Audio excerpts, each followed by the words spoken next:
Elle me dit écoutez, est-ce que vous aviez cette petite boule que je sens dans votre poitrine le mois dernier? Et non, en tout cas, elle me l'avait pas du tout signalé.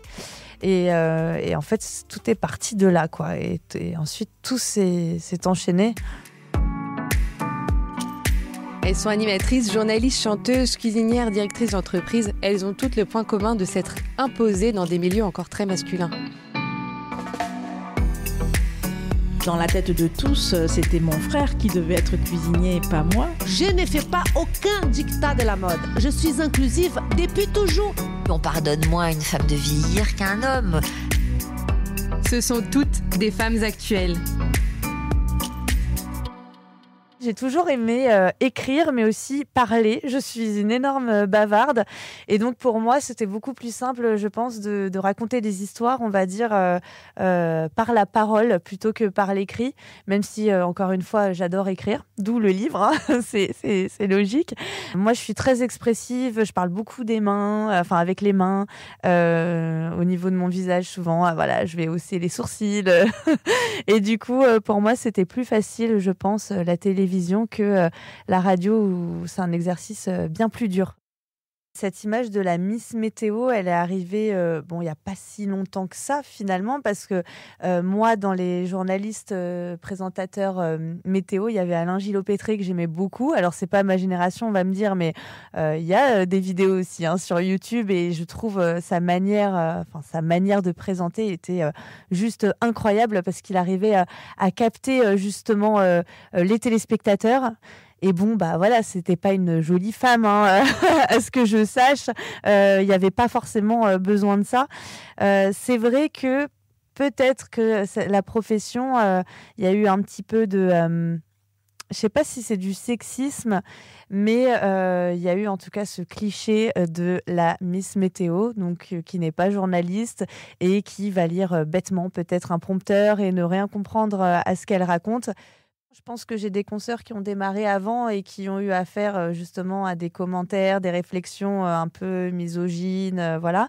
Moi, ça va effectivement depuis 2017, j'en ai pas eu beaucoup, mais j'ai quand même déjà reçu sur les réseaux sociaux des commentaires du style de quoi journaliste, mais pas du tout, elle est pas journaliste. Dans ses rêves, ce genre de choses. Alors que on sait maintenant quand même que la météo, c'est une science.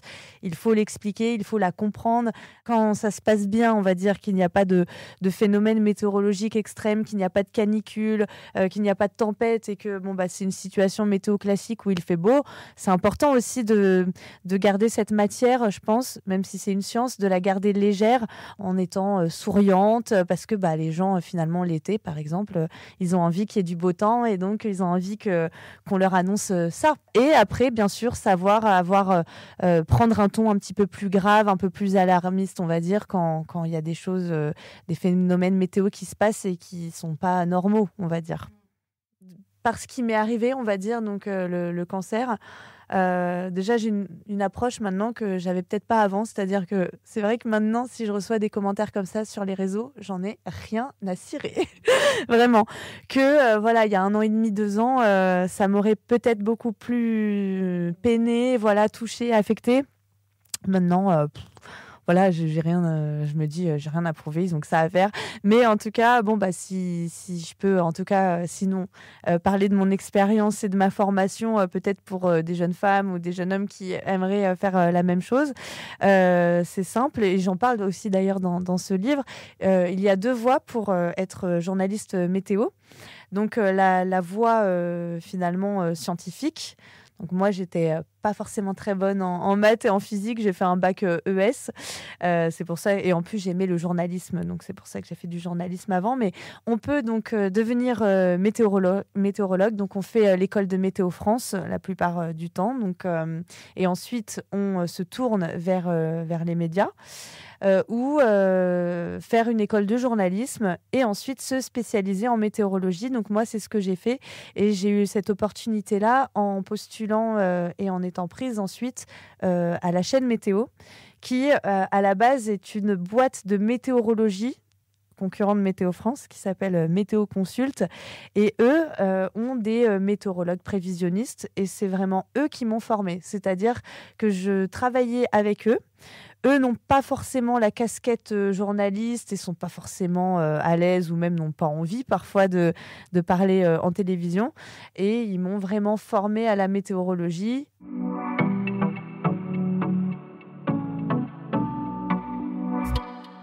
Ma toute première expérience en tant que journaliste météo, c'était à la chaîne Météo. Donc c'est vraiment là que j'ai tout appris, hein. Je leur dois tout pour moi. Enfin, c'est vraiment la meilleure école. C'était ma première école, on va dire, de météorologie.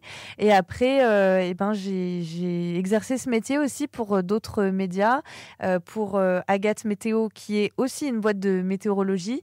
Et eux, ils produisent vraiment des bulletins météo pour plusieurs chaînes locales en France.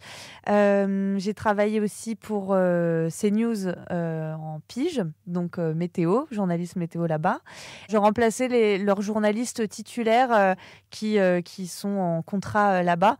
Dès qu'il y en avait un qui était en vacances, on m'appelait et je pouvais faire 1 semaine, 2 semaines, ça dépend du coup là-bas. Et TV5 Monde, par contre, donc, où j'ai travaillé aussi, ça c'était en Belgique. Et ça, c'était un week-end sur 2. J'étais sur le planning, en gros, là-bas, parce que j'y allais dès le vendredi soir et je rentrais chez moi le dimanche. Et donc c'est à Charleroi en Belgique. Et ça, c'était aussi une superbe expérience.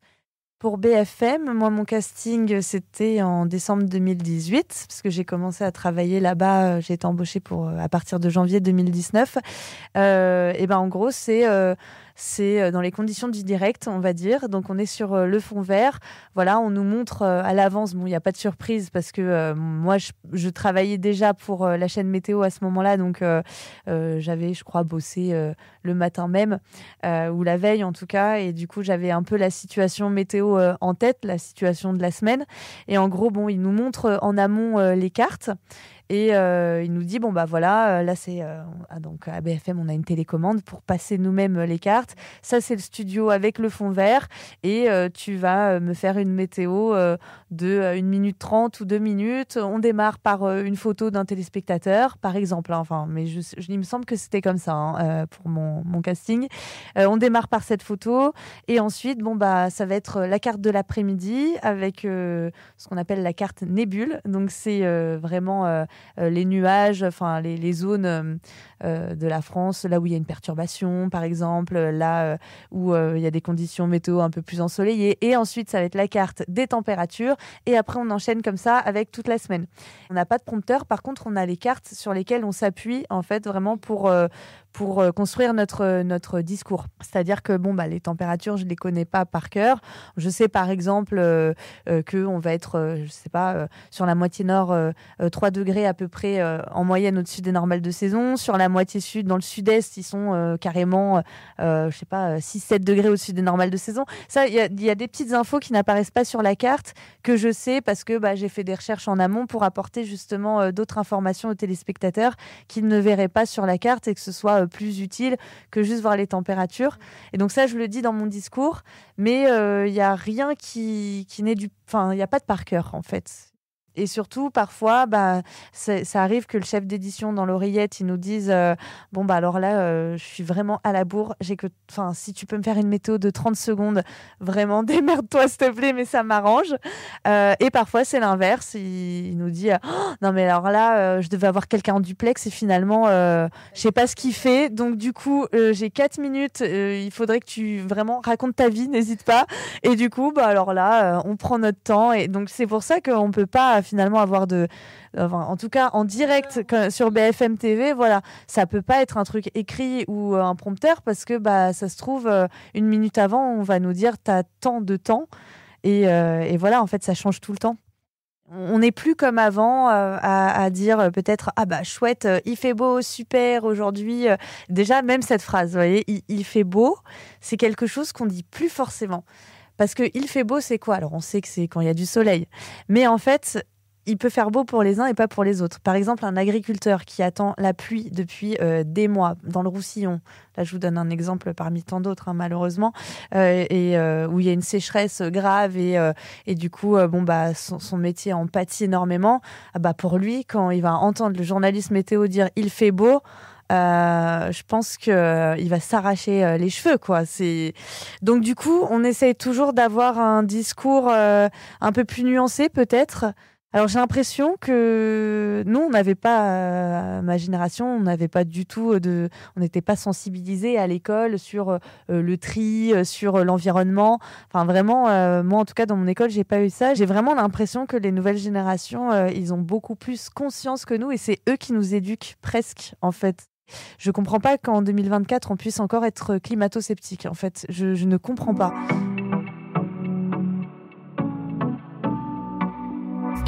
C'est mon obstétricienne qui l'a découvert, on va dire, parce que moi, je n'avais rien senti, j'avais pas du tout senti cette petite masse qui était dans ma poitrine.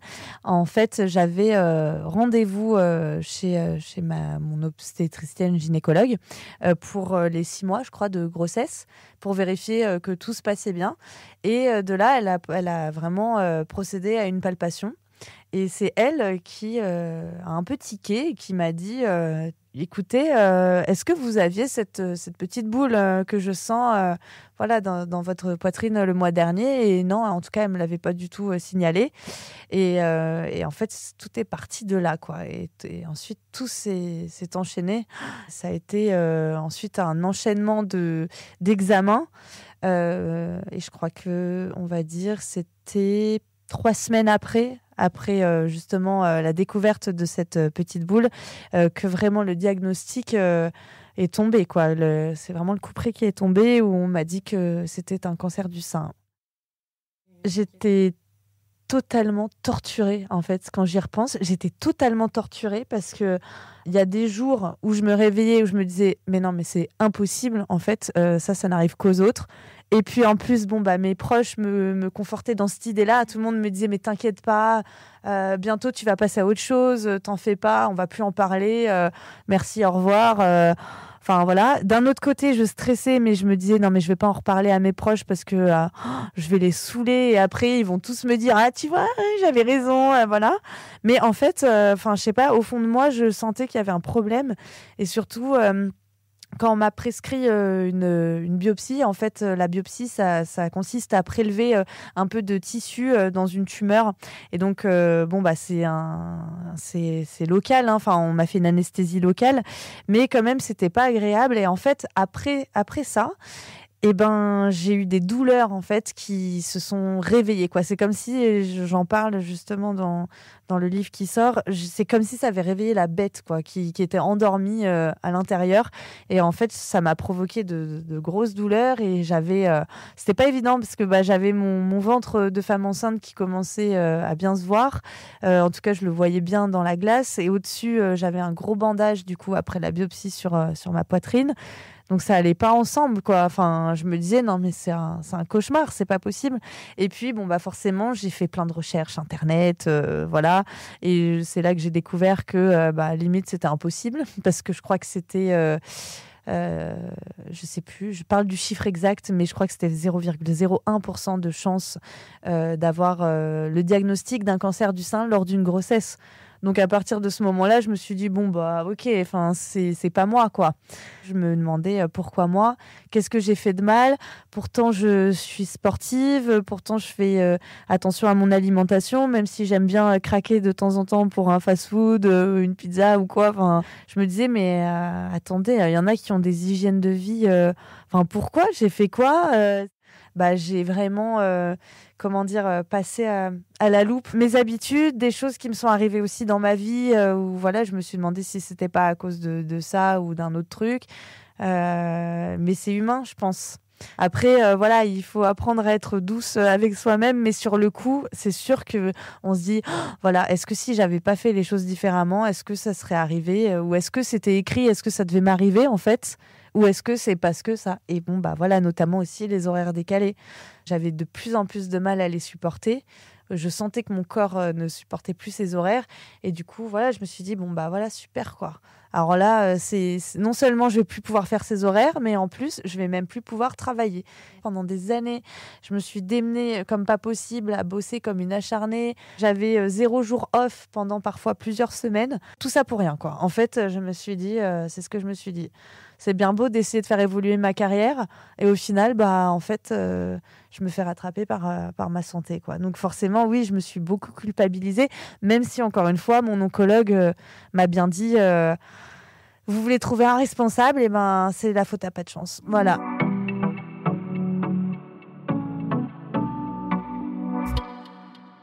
C'était pas évident. Déjà, il a fallu que j'accepte le fait de démarrer la chimio enceinte. Pour moi, je ne comprenais pas en fait comment c'était possible. Enfin, vraiment. Alors oui, c'est des professionnels et je leur ai fait confiance. J'ai eu raison. Parce que voilà, je suis encore là aujourd'hui et ma fille va très bien. Mais je n'arrivais pas à concevoir que ce soit possible de faire de la chimio alors que depuis le début de ma grossesse, je faisais hyper attention à ne pas prendre de Doliprane même, alors qu'en soi, on a le droit. Et là, on me dit il va falloir faire de la chimiothérapie, ça va me mettre dans un état déplorable, perdre mes cheveux. Et comment c'est possible qu'un fœtus n'ait rien ? Enfin, j'ai eu très, très, très, très peur de ça. Après ma première chimio, je le raconte dans le livre, je la sentais plus bouger en fait. Il y a eu 24 heures où je la sentais plus bouger et où je me suis dit, ils m'ont tuée. Non mais vraiment, je me suis dit, non mais là c'est la double peine en fait. Non seulement j'ai un cancer du sein et en plus j'ai perdu mon bébé, enfin qu'est-ce qui se passe quoi. Donc non, ça a été dur aussi d'accepter que je n'allais pas pouvoir allaiter parce que même... si peut-être je n'aurais pas allaité, j'en sais rien, ça se trouve, ça m'aurait pas plu. En fait, je voyais que des inconvénients finalement, alors que quand on regarde les choses différemment, heureusement qu'elle a été là pendant cette période de ma vie, on va dire, parce que si on m'avait diagnostiqué, alors déjà on m'aurait pas diagnostiqué si j'avais pas été enceinte, donc ça peut-être qu'on m'aurait diagnostiqué trop tard, et donc je serais plus là aujourd'hui. Et puis même, je me dis, j'ai eu cette chance au moins de pouvoir avoir mon bébé, que plein de femmes vont être diagnostiquées d'un cancer et elles sont même pas encore maman. Et du coup, c'est peut-être, même si c'est possible maintenant, encore une fois, de tomber enceinte après un cancer, mais on sait que ça va être une période à la trentaine où on va prendre peut-être la chimiothérapie, une hormonothérapie, et donc ça va repousser le projet maternité à plusieurs années. Et moi, au moins, elle était là, quoi. Donc je me raccrochais à ça. Et puis c'est vrai que elle, quand elle me regardait et quand je m'occupais d'elle, je me suis jamais vue malade dans ses yeux. Je voyais la Virgilia normale parce qu'en fait, elle m'avait pas connue finalement avant. Et donc, elle m'a connue, j'avais plus de cheveux, voilà. Et donc, alors je lui montrais, et je lui montre encore parfois des photos. Et là, en ce moment, j'ai des extensions, mais je me dis parfois, peut-être elle doit se dire, ma maman, elle est drôle. Le mois dernier, elle a des cheveux roses, voilà. Le mois d'avant, elle a une coupe toute courte. Là, elle se met des cheveux longs. En fait, du coup, je change. Elle est habituée comme ça. Et en tout cas, elle me voit pas malade, quoi.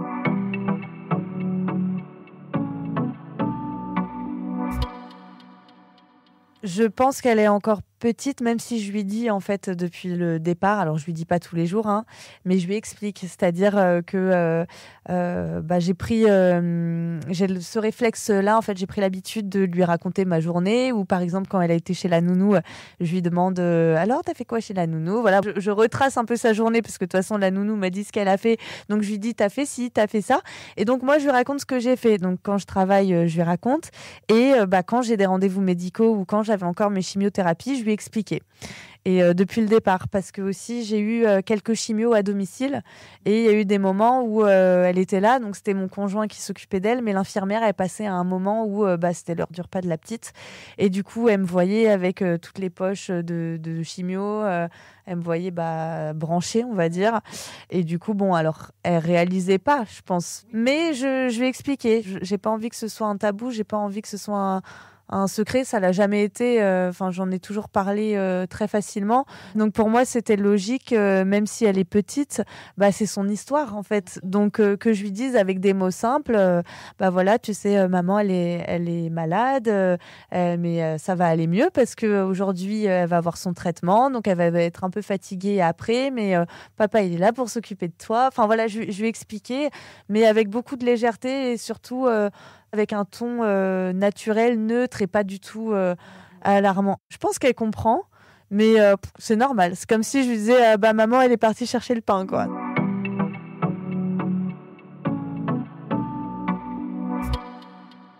Les dents a un rôle hyper important. Je sais plus, j'avais vu, et ça aussi, ça m'a fait très peur au début parce que j'étais tombée sur un article qui disait que, alors je sais plus, mais c'était un pourcentage énorme. Je sais pas si c'était 40% ou un truc comme ça, de femmes qui se font quitter en fait après l'annonce d'un cancer du sein. Et donc, alors ça, c'est épouvantable, quoi. Donc, ça, c'est le pire. Et puis après, je sais que...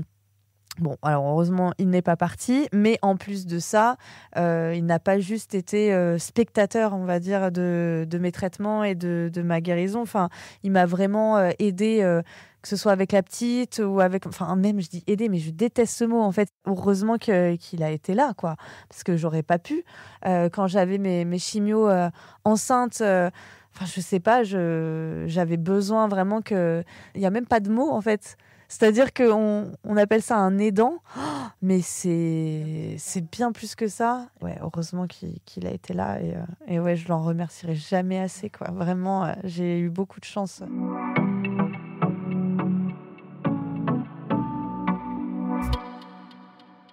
J'ai été arrêtée pendant 1 an et j'avais peur aussi parce que j'avais quelques difficultés dont je parle justement dans ce livre, à savoir le chimio brain ou onco-brain, on appelle ça comme ça. C'est un peu ce brouillard de la chimio. Donc quand j'ai repris le travail, j'étais encore en chimio. Et c'est vrai que... en plus, on nous dit qu'avec le postpartum, ça fait ça aussi. Le syndrome du 1 neurone, je crois. On n'a plus qu'un seul neurone. Voilà, là, je l'avais x2. Et en fait, j'avais peur, en fait, je sais pas, d'avoir des gros bugs à l'antenne où ça m'est arrivé énormément depuis le début des traitements d'échanger 2 mots, en fait, 2 mots qui se ressemblent mais qui n'ont pas du tout la même définition, mais des choses qui m'arrivaient jamais avant, quoi. Mais après aussi, j'avais un petit peu peur de... effectivement, comme c'est un métier d'image, même si j'avais montré avant comment j'étais avec ma repousse de cheveux sur les réseaux sociaux, je me suis dit, tout le monde ne me suit pas déjà sur les réseaux sociaux et peut-être qu'il y a des téléspectateurs qui ne sont pas au courant ou quoi. Enfin, j'avais un petit peu peur de ça. Au final, ça s'est vraiment bien passé, je trouve. Rien n'avait vraiment changé. Et puis, c'est vrai que je me disais, à côté de tout ce que je venais de traverser, c'était dérisoire.